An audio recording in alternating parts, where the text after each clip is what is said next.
உங்களை சீ போ என் பக்கமே திரும்பாதன்னு சொல்லி அவமானப்படுத்தின இருக்காங்கல்ல, அவங்களுக்கு நீங்கள் என்ன பதிலடி கொடுக்க போறீங்க? அதுதான் இந்த பதிவு. அவமானத்தின் பிறப்பிடமா என்ன நீங்க? அப்படி இல்லை. ஒரு விஷயம் மட்டும்தான் இங்க இல்லை. அதனால தான் இத்தனை அவமானங்கள் தொடர்ந்து இருக்குது. அதாவது பலமே இல்லாதவன் கிட்ட நீங்க தோத்துக்கிட்டு இருக்கீங்க. பலமே இல்லாதவன் கிட்ட தோத்துக்கிட்டு இருக்கீங்க. எங்க நீங்க அவமானப்படுத்தினீங்களோ அந்த இடத்துக்கே திரும்ப போங்க. இந்த இடத்துல ஒரு சின்ன பயிற்சி, ஒரே நாள் பயிற்சி தான், 10 முறை. அந்த 10ல் நீங்க 1ல் பாஸ் ஆயிட்டீங்கன்னா கூட எஸ், நீங்க பட்ட அவமானத்துக்கு ஒரு எதிர்வினையை இந்த வரக்கூடிய நாட்களில் நீங்க ஆற்றுவீங்க. அப்போ உங்க தலையில கிரீடம் இருக்க போகுது. உங்க வாழ்க்கையில் இருக்கக்கூடிய பிரச்சனைகள் விலகி ஓட போகுது. நம்பிக்கையோட செயல் புரிபவர்களுக்கு கடவுள் முதல் இடம் அளிக்கிறார். வாழ்க்கையை வெல்வதற்கு உண்டான வழிகள் எங்கேயாவது தெரியணும், என்ன பண்ணணும் அப்படின்னு கேட்டீங்கன்னா இந்த பதிவு அதற்கு பதில் சொல்லும். ஓம் சாயிரா சாயிரா, ஓம் சாயிரா சாயிரா, ஓம் சாயிரா சாயிரா, அன்பே சாயிரா, பேரன்பே சாயிரா, அகிலம் தளிக்க ஆத்மா விழிக்க அனுதினம் சாயிரா, எங்கள் அன்பே சாயிரா.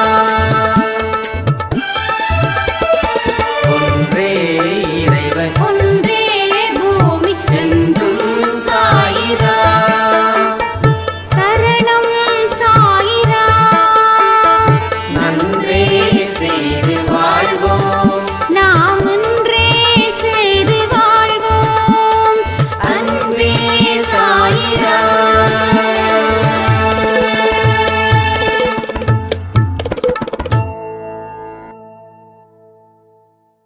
சாய்ராம். என் உயிரின் உயிரானவர்களே, கூப்பிட்ட குரலுக்கு ஓடி வருபவர் தான் சாயப்பா. நீங்க ஆபத்து காலத்துல சாயப்பா என்னை காப்பாத்து அப்படின்னு சொன்னா அவர் மறுகணமே உங்களிடம் வந்து நிற்பார். உங்களுக்கு தேவையான அத்தனை விஷயத்தையும் செஞ்சு கொடுப்பார். அதனால வாழ்க்கையில் எவ்வளவு பெரிய போராட்டம் வந்தாலும் பயப்படாதீங்க. முன் வச்ச கால பின் வைக்காதீங்க. உங்களுடைய ஒவ்வொரு அணுக்களிலும் அவர் நிறைந்திருக்கிறார். உங்களோட உடம்புல அவர் சக்தியா இருக்காரு. உங்க மனசுல அவர் சக்தியா இருக்கிறாரு. உங்க செயல்களில அவர் சக்தியா இருக்காரு. உச்சந்தலையில இருந்து உள்ளங்கால் வரைக்கும் அவரே உங்களிடம் இருக்கிறார். நான் சொன்னது சும்மா விளையாட்டுக்கோ வேடிக்கைக்கோ இல்லை, உண்மை. இந்த பதிவு முடிஞ்சதுக்கு அப்புறம் 10 நிமிஷம் கண்களை மூடி உச்சந்தலையில இருந்து உள்ளங்கால் வரைக்கும் அவர் இருக்கிறதா ஃபீல் பண்ணி பாருங்க. அட்லீஸ்ட் ஒரு 10 தடவையாவது ஃபீல் பண்ணுங்க. 10 தடவையில் ஏதோ ஒரு டைம்ல ஒரு கிளிக் ஆகும். உடம்பு மெய்சில் இருக்கும், இல்லை உச்சந்தலை சூடாகும். உடம்புல ஒரு புது விதமான வைப்ரேஷன் இருக்கும். ஏன்னா சில விஷயங்களை நம்ம சோதிச்சு பார்க்கல. அவர் இருக்கிறாருன்றதை புரிய வைக்கிறதுக்காக அவர் உங்களிடம் நடத்தும் மிகப்பெரிய விளையாட்டா கூட இது இருக்கலாம். அவருடைய திருவிளையாடல இதுவும் ஒன்றா இருக்கலாம். அப்போ அப்படி இருக்கும்போது ஒரு உண்மை விஷயத்தை நாம அதை நேருக்கு நேரா இல்லை அதை ஃபீல் பண்ணும்போது நமக்குள்ள இருக்கக்கூடிய நம்பிக்கை சக்தி அதிகரிக்குது. வெல்வதற்கு இதை விட வாய்ப்பு எதுவுமே இல்லை உங்க வாழ்க்கையில். எங்கே நடக்க போகுதுன்னு நினைச்சு 10 தடவை ட்ரை பண்ணா, தடவை ட்ரை பண்ணா கூட நடக்காது. நடக்கும்ன்ற நம்பிக்கையை வச்சு முயற்சி பண்ணி பாருங்க. சில பேருக்கு முயற்சியிலே பலன் கொடுக்கும், சில பேருக்கு 10வது முயற்சியிலே பலன் கொடுக்கும். ஜஸ்ட் 1 ஹவருக்கு ஒரு தடவை ட்ரை பண்ணி பாருங்க. வாட்டி வந்துருச்சுன்னா விட்டுருங்க, வரலைன்னா மறுபடியும் 2nd ஹவர் ட்ரை பண்ணுங்க. ஸோ நாளைக்கு ஏதாவது ஒரு நேரத்தில் ட்ரை பண்ணிக்கிட்டே இருங்க. 10 தடவை ட்ரை பண்ணுங்க, அதுக்கு மேலே வேண்டாம். அதுக்கு மேலே இன்னொரு சான்ஸ் கடவுள் கொடுப்பாரு, அப்போ பார்த்துக்கலாம். ஸோ உச்சந்தலையில இருந்து உள்ளங்கால் வரைக்கும் நீ இருக்கிற அப்படின்ற ஃபீலிங் உங்க வாழ்க்கையில பிரச்சனைகளை தீர்க்கும். ஒரு நம்பிக்கை கொடுக்கும், நம்பிக்கை கை கொடுக்கும். அதாவது உங்க வாழ்க்கையில பெரிய அளவுல போராட்டம், அந்த போராட்டத்துக்கு பக்கபலமா உங்களை விட 1000 மடங்கு பலம் வாய்ந்தவர் நான் இருக்க, நீ கவலைப்படாத, போராடு, என்ன நடந்தாலும் நீ ஃபீல் பண்ணாத, நான் உனக்கு உதவி செய்கிற அந்த நினைப்பு இருந்துச்சுன்னா உங்க போராட்டம் எளிதில் வெற்றி அடையும். ஏன் வெற்றி அடையுது? அப்போ நமக்கு ஏன் போராட்டம் வெற்றி அடையல? ஏன் இந்த இடத்துல மட்டும் போராட்டம் வெற்றி அடையுதுன்னா, நம்மளை விட பலம் வாய்ந்த ஒரு மனுஷன், ஒரு உறவு, ஒரு நண்பன், யாரோ ஒருத்தர் நமக்கு ஹெல்ப் பண்றதா சொல்றான். அப்போ நாம எவ்வளவு வேணாலும் போராடலாம். போராட்டம் என்ன ஆனாலும், தோல்வியை தழுவினாலும் அவன் தோள் கொடுப்பான்ற நம்பிக்கையில நம்ம போராடி, அந்த போராட்டம் 3/4 பேருக்கு வெற்றி தரும், சில பேருக்கு தான் தோல்வி தரும். ஆனா எந்த ஒரு மனுஷனையும் அவன் பார்க்கல, எந்த ஒரு மனுஷனும் உதவி செய்யலன்னா, நான் போராடி 3/4 பேர் வெற்றி அடைகிறாங்கன்னு சொன்னேன். அந்த 3/4 பேரில் 10% பேர் தான் வெற்றி பெறுவாங்க. மீதி இருக்கக்கூடிய 90% பேர் வெற்றி பெற மாட்டாங்க. அப்போ உங்க மனசுல ஒரு உறுதியும், ஒரு நம்பிக்கையும், ஒரு தைரியமும், ஒரு நம்பிக்கையும் ஏற்படும் போது, எவ்வளவு மோசமான சூழ்நிலையில நீங்க இருந்தாலும் இன்னொருத்தன் நமக்கு இருக்கிறான், அவன் நமக்கு ஹெல்ப் பண்றான், அவன் சொல்லிட்டான், அவன் என்னை விட பலசாலி அப்படின்னு அந்த வார்த்தை உள்ளுக்குள்ள இருக்கிறதால உங்க உடம்புல இருக்கக்கூடிய அத்தனை விஷயங்களும் என்ன ஆகுது? நல்ல ஸ்ட்ராங் ஆகுது. அப்போ கடவுள் நேரா பார்க்க முடியல, கடவுளை உணரத்தான் முடியுது. அதுவும் வாழ்க்கையில தோத்து போகிற நிலைமையில நாம தொடர்ந்து இருக்கும்போது உணரக்கூட முடியல. ஒரு பயம் நம்மளை ஆட்டுவிக்குது, நடக்குமா நடக்காதா, அவர் இருக்கிறாரா இல்லையா. ஒரு மனுஷன் எப்ப தெரியுமா கடவுளை நம்பல? என்னைக்கு வாழ்க்கையில ரொம்ப கீழே இறங்கி நிற்கிறானோ, போராடுறானோ, அப்ப அவன் நம்பல. ஏன்னா அவன் பயத்தினோடைய பீதியில அவன் போராடிட்டு இருக்கான். அப்போ அவனை விட பலகீனமானவன் தாக்குனா கூட இவன் தோல்வி அடைகிறான். நீங்க உங்க வாழ்க்கையில தோல்வி அடைகிறீங்கன்னா, பலகீனமானவர்கள் தாக்கி தான் நீங்க தோல்வி அடைகிறீங்க. உங்களை விட பலகீனமானவர்கள், உங்களை விட பலவீனமானவர்கள், அவங்க கிட்ட நீங்க தோத்துக்கிட்டு இருக்கீங்க. அப்ப அந்த பலத்தை எப்படி பெறுவது, எப்படி நான் தீர்மானிக்கிறது என்னோட பலத்தை அப்படின்னு நீங்க ஒரு கணம் யோசிச்சு பாருங்க.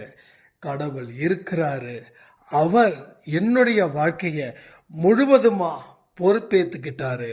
அதனால நான் போராடுவேன், போராடி வெற்றி அடைவேன், வெற்றி நிச்சயமா எனக்கு கிடைக்கும்ன்ற நம்பிக்கையோட நீங்க போராடி பாருங்களேன். அந்த போராட்டம் முடிவுக்கு வரும், வெற்றிகரமா முடிவுக்கு வரும், தோல்வியில முடிவுக்கு வராது. வெற்றித்தனமான விஷயங்கள் தான் இங்க நடக்குது. வெற்றியை மட்டும்தான் இங்க பேசிட்டு இருக்கு. பல தோல்விகளை நம்ம பார்த்துட்டோம், அனுபவத்தை பெற்றோம், போதும், இதுக்கு மேல அனுபவம் வேண்டாம். இனி வெற்றி ஒன்றே என் லட்சியம். அப்போ சோதனைகளை பார்த்து நான் பயப்படக்கூடாது, வேதனைகளை பார்த்து கண்ணீர் வடிச்சுக்கிட்டு இருக்கக்கூடாது. ஒரு மூலையில என்னோட வேலை கிடையாது, ஒரு நல்ல ஒரு இடத்துல தான் என்னோட வேலை. முடியல போய் உட்காந்துக்கிட்டு என்ன பண்ணுறோம்? அழுதுகிட்டு இருக்கோம், புலம்பிக்கிட்டு இருக்கோம். ஏன்? எதுக்காக நம்ம அழுகுறோம்? எதுக்காக நம்ம புலம்புறோம்? எதுக்காக பயப்படுறோம்? என்னைக்கு உங்களுடைய பலத்தை நீங்கள் இழந்ததா உணர்றீங்களோ, உங்கள் பலத்தை இழந்ததாக உணர்கிறீர்கள், அதையும் பாயிண்ட்டை வச்சு தான் சொல்கிறேன். நீங்கள் உணர்றீங்க, உங்கள் பலம் இல்லைன்னு சொல்லி நீங்கள் ஃபீல் பண்ணுறீங்க. ஃபீல் பண்ணுறது முடிவு பண்ணியாச்சு, நீங்கள் தான் ஜட்ஜ் ஆகிட்டீங்க. அதனால் உங்களுக்கு அந்த மாதிரி ஒரு பலத்தை இழந்து நீங்கள் காணப்படுறீங்க. அதனால தான் இவ்வளவு பெரிய ஒரு மோசமான நிகழ்வு உங்களை வாட்டி வதைக்குது. ஸோ தைரியமாக சொல்லுங்கள், ஆனந்தமாக சொல்லுங்கள், ஹாப்பியாக சொல்லுங்கள், கண்ணாடி முன்னாடி நில்லுங்க, சிரிங்க, உங்கள் நம்பிக்கையை பார்த்து நீங்களே பெருமைப்படுங்க, நல்லா பேசுங்க. 4 வார்த்தை இல்லை, 40 வார்த்தை இல்லை, 400 வார்த்தைகள் தினமும் பேசுங்க, தினமும் ப்ராக்டிஸ் பண்ணுங்க.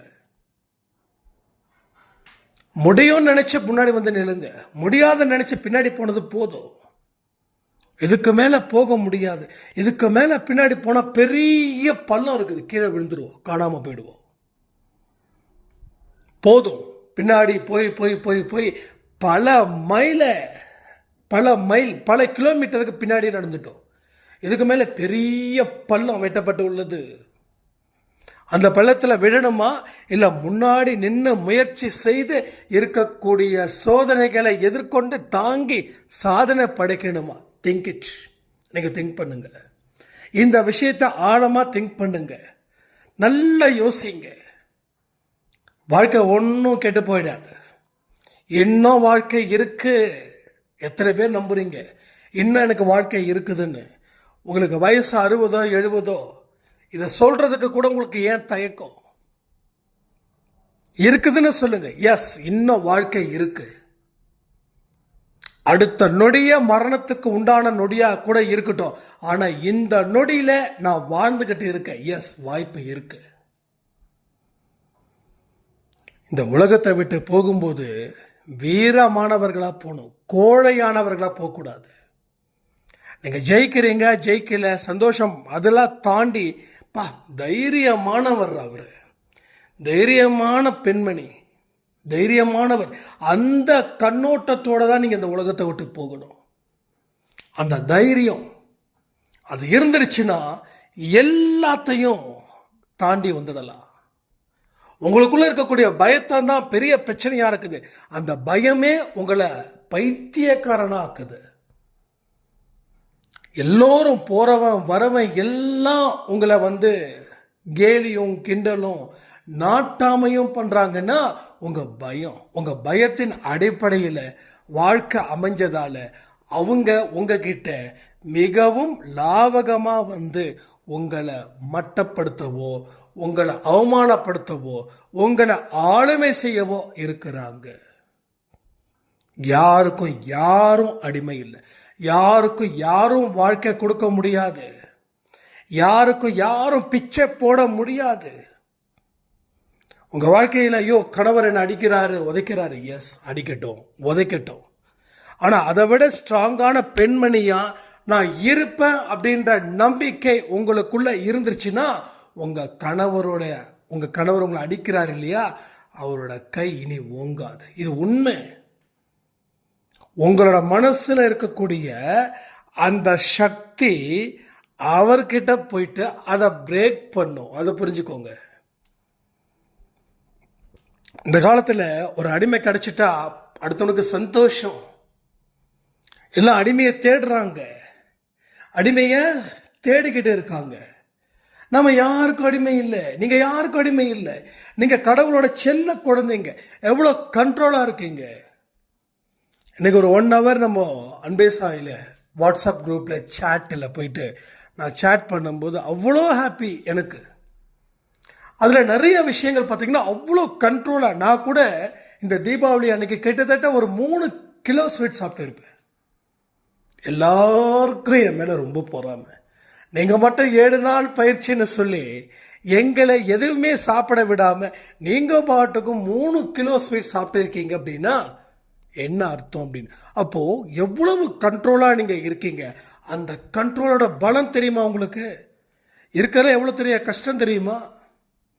மனசை கண்ட்ரோல் பண்ணுறன்றது பெரிய விஷயம். மன கண்ட்ரோல் ரொம்ப கஷ்டம். உலகத்தையே ஜெயிச்சவனுக்கு சமம்.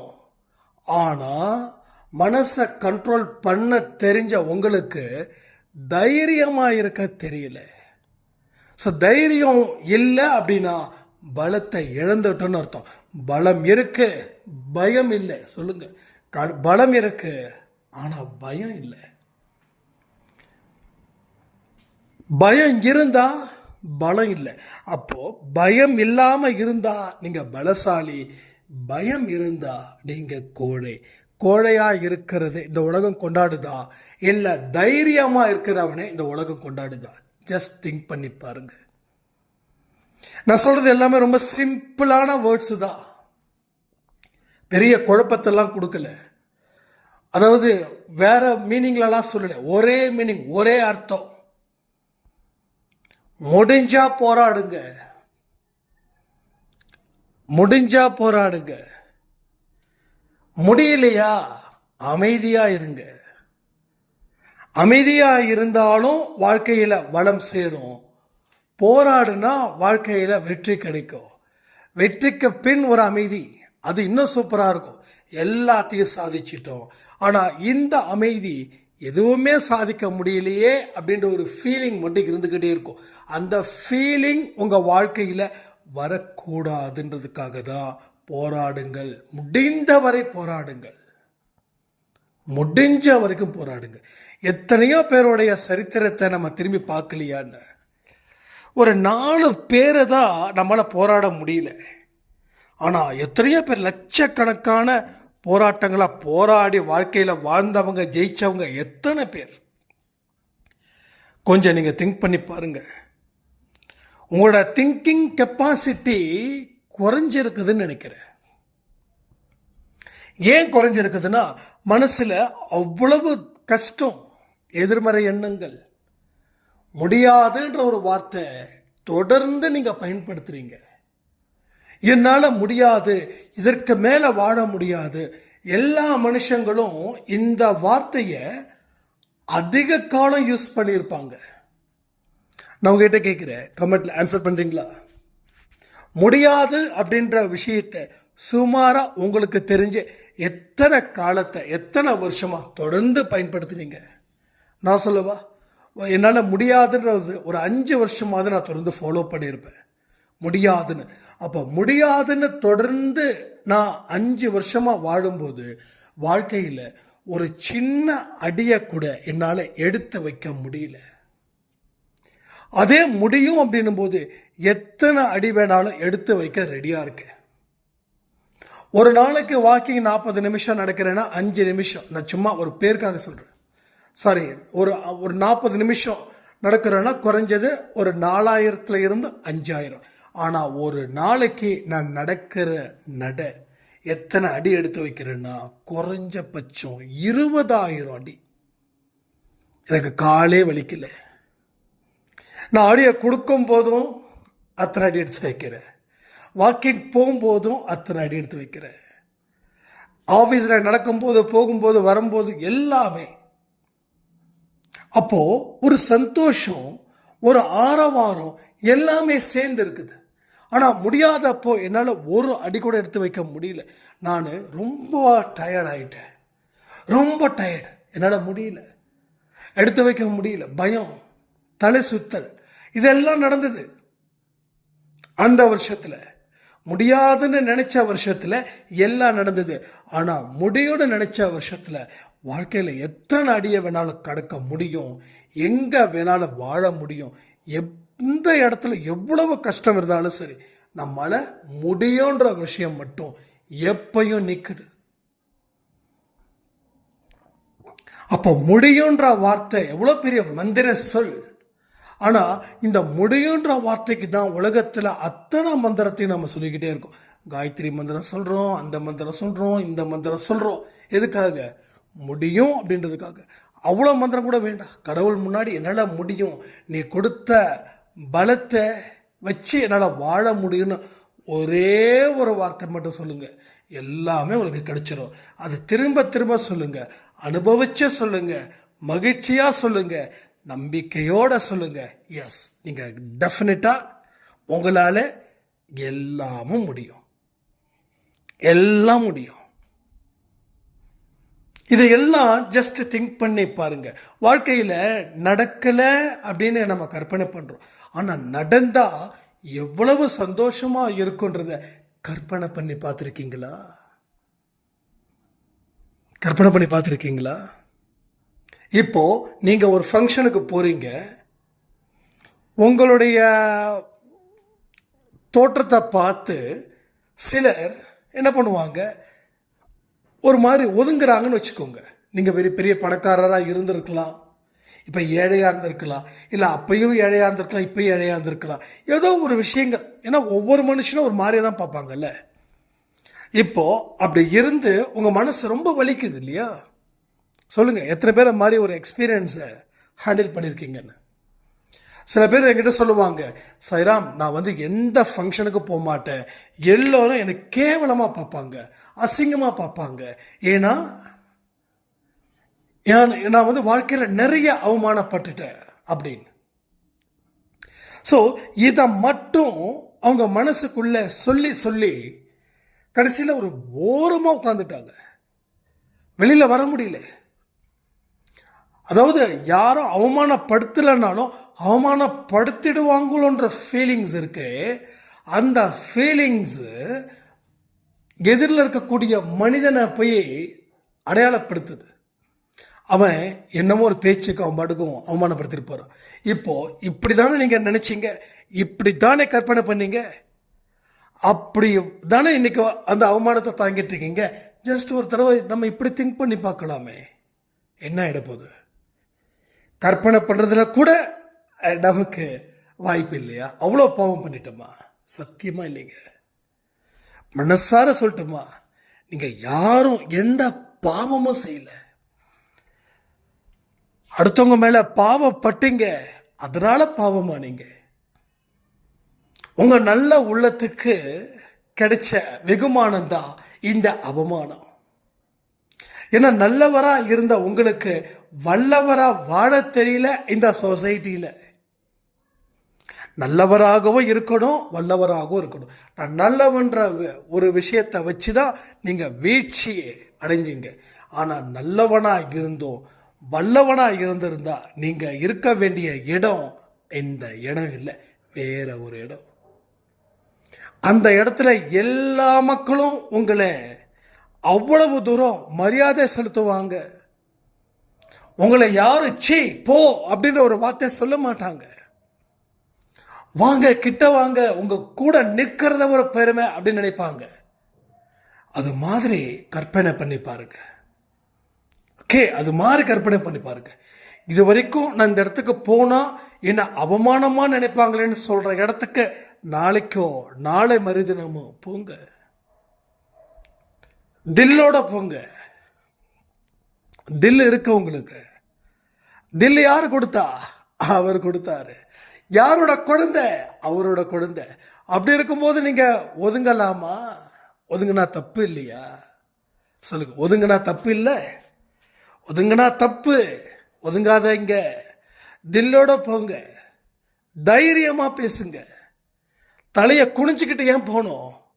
நம்ம என்னங்க அடுத்தவங்க சொத்தை கொள்ளடிச்சிட்டோமா? இல்லை அடுத்தவங்க வாழ்க்கையை கெடுத்துட்டோமா? இல்லை யாராவது கொலை பண்ணிட்டோமா? எதுவுமே செய்யல. அள்ளி கொடுத்த கை உங்க கை, செவந்த கை. அள்ளி கொடுத்து செவந்த கை உங்க கை. அப்ப என்ன உங்களுக்கு? ஏன் போகக்கூடாது? கெட்டவனே இவ்வளவு தூரம் சிறப்பா இருக்கிறான்னா ஒரு நல்லவன் சிறப்பா இருக்கக்கூடாதா? கெட்டவன் இவ்வளவு சந்தோஷமா இருக்கிறான்னா நான் நல்லவன்டா, கடவுளோட குழந்தைடா, அடுத்தவனுக்கு மனசால கூட எதையுமே நினைக்காதவன்டா நான். அப்ப நான் நிமிர்ந்து நிற்க கூடாதா? என்ன லாஜிக் இது? ஸோ போங்க, நில்லுங்க, தைரியமா இருங்க. யாரு என்ன அவமானப்படுத்தினாலும் உங்க முகத்துக்கு நேரா பேசினாலும் ஜஸ்ட் ஸ்மைல் பண்ணிட்டு வெளில வாங்க. மனசில் ஏற்றிக்க வேண்டாம், ஆர்கியூமெண்ட் பண்ண வேண்டாம். குலைக்கிற நாய் குலைச்சிக்கிட்டு தான் இருக்கும், குலைக்கிற நாய் கடிக்காது. பேசுகிறவன் பேசிட்டு தான் இருப்பான், அவனுக்கு பேச மட்டும்தான் தெரியும், வாழ தெரியாது. அடுத்தவன் மனசை காயப்படுத்த தான் தெரியும், அடுத்தவனோட மனசை சந்தோஷப்படுத்த தெரியாது அவனுக்கு. அதனால அவனெல்லாம் ஒரு பொருட்டா நினைச்சுக்க வேண்டாம். நீங்க எப்பேற்பட்ட மனுஷங்க அப்படின்றத இனிமே கடவுள் காட்டுவாரு பிறர் மனிதர்களிடம். ஞாபகம் வச்சுக்கோங்க. ஸோ அவ்வளவு பெரிய ஒரு எக்ஸலண்டான விஷயங்கள் உங்க வாழ்க்கையில நடக்க இருக்குது. அதற்கு நீங்க தயாரா இருக்கிறது மிக மிக முக்கியம். இப்போ நான் சொன்னேனே, எத்தனை பேர் இதெல்லாம் செய்யறதுக்கு தயாரா இருக்கீங்க அதை சொல்லுங்க முதல்ல. ஏன்னா நான் பாட்டுக்கு பேசிக்கிட்டே இருந்து நீங்களும் ஓகேப்பா ஓகேப்பா பண்ணிடலாம்ப்பான்னு சொல்லி ஃபைனலாக பேக் அடிச்சிங்க அப்படின்னா இப்போ எப்படி இருக்கீங்களோ அதே போல தான் அப்படி இருப்பீங்க. ஸோ என்ன வார்த்தை வரும் தெரியுமா? உங்களுக்கு எதிரில் இருக்கிற மனுஷங்க, சீ போ, நீ எல்லாம் என் முகத்தில் முழிக்காத, உனக்கு என்ன தகுதி இருக்குது, இந்த மாதிரி கேட்பாங்க. உங்க முன்னாடி போங்க, தைரியமாக நில்லுங்க, கடவுளை மனசில் வைங்க, நெஞ்சில் தைரியத்தை வைங்க, பலத்தை வைங்க. உங்கள் பலம் நீங்கள் வாயை திறக்காமலே பேசும். நீங்கள் யாருன்னு சொல்ல வேண்டிய அவசியம் இல்லை, எங்கேயும் சொல்லாதீங்க. நான் கடவுளோட குழந்தை, என்னை பகைச்சிக்காத, அந்த வார்த்தை வேண்டாம், அது வேஸ்ட்டு. கடவுளை பற்றியே தெரியாதவங்க, கடவுளோட பலத்தை பற்றி தெரியாதவங்க கிட்ட நீங்கள் பேசுறது ஒரு செவிடங்காதில் பேசுறது போல. So there is no result, only one result. என்ன தெரியுமா? மௌனம், மனசில் நம்பிக்கை. இது ஒன்று தான் உங்கள் வாழ்க்கையாக இருந்துச்சுன்னா உங்கள் வாழ்க்கையில் அத்தனையும் கடவுள் மாற்றுவார், அத்தனையும் கடவுள் மாற்றுவார். இந்த ஆடியோ முடிஞ்சதுக்கப்புறம் அந்த சொன்னதை செய்யுங்க. உங்கள் உச்ச தலையிலேருந்து உள்ளங்கால் வரைக்கும் கடவுள் இருக்கிறாருன்ற ஒரு ஃபீல் உங்கள் இந்த பதிவின் மூலமாக உங்களுக்கு நல்லாவே கிடைக்கும். இல்லை இந்த பதிவு இன்னும் நான் கேட்கணும் அப்படின்னா எகைன் கேளுங்க, கேட்டுட்டு அப்புறமா பயிற்சி தொடங்குங்க. பயிற்சியை சட்டுன்னு தொடங்கிட முடியாதுல்ல, நம்ம பலம் என்னன்னு தெரியாமல் தொடங்கிட முடியாதுல்ல. நம்ம போராடுறோம் அப்படின்னா என்ன போராட முடியும்?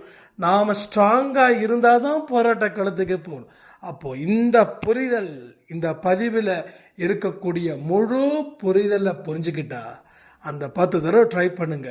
ஆனால் இப்போ சொல்கிறேன், 10 தடவை எனக்கு வரலன்னா மறுபடியும் சொல்கிறேன், உங்களுடைய தைரியத்தை இழக்காதீங்க. வேறு ஒரு வழி உங்களுக்கு கடவுள் நிச்சயமாக கொடுப்பார். அது அடுத்த சில பதிவுகள் மூலமாக நடக்கும். ஒன்று தான் சொல்கிறேனே, நான் இந்த இடத்துல ஸ்ட்ராங்காக இருப்பேன். இது ஒன்று தான் நீங்கள் தெரிஞ்சுக்க வேண்டியது, புரிஞ்சுக்க வேண்டியது. யாரும் உங்கள் கிட்ட நெருங்க கூட முடியாது. நீங்கள் ஒரு கரண்ட்டு மாதிரி, அன்பாக நெருங்கினா அவங்களுக்கு பெஸ்ட். உங்களை எதிர்க்கணும்னு உங்ககிட்ட நெருங்கினாங்கன்னா கரண்ட்டில் கை வச்சா என்னப்பா ஆகும்? அதுதான் இங்கே நடக்கும், அதுதான் நடந்துக்கிட்டே இருக்குது இங்கே. ஸோ எந்த இடத்துலையும் நம்ம மனசு தைரியமாக ஃபோக்கஸ் பண்ணுங்க. உங்கள் வாழ்க்கை டோட்டலாக சேஞ்ச் பண்ணுங்க. இது வரைக்கும் வாழ்ந்த வாழ்க்கை வேஸ்ட்டு, அடிச்சு சொல்கிறேனே, நம்பிக்கை இல்லாத வாழ்க்கையை வாழ்ந்தோம்.